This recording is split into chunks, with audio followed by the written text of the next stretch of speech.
please like and comment on the video below. That will allow me to produce better quality videos and more of them in the future. So it's the FA Crap third round this weekend. Sorry, Cup. It's the FA Cup third round this weekend. And over years, the significance of the FA Cup has declined. I almost said it again. Almost is declining significantly, simply because there's more important things to do elsewhere.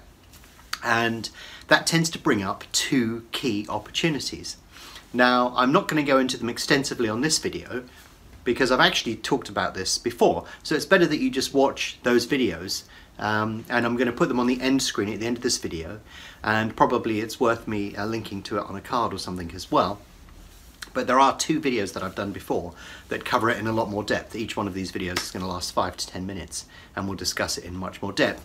But I can summarise what those two opportunities are for you this weekend quite quickly. The first one is the shock, as they call it, and a lot of the time it isn't a shock, because basically you have a Premier League team, they're playing a team from the Championship or League One.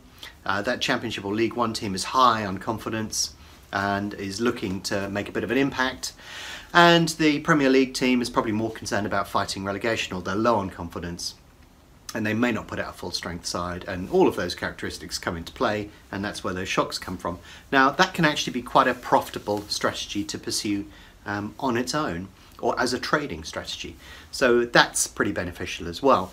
But tied into that is the second strategy, which is typically about fielding weakened teams. If you get unusual team news, then the price will move significantly. This is one weekend where you do not want to be nipping in and out, scalping a tick or two on these prices, because there are two main reasons. The liquidity will be very low on the FA Cup, but also the price activity will be quite wild. It will be much more severe than you see on a week-to-week basis or in higher profile competitions. So those are the two key factors that you'll find this weekend that will give you the opportunity to profit.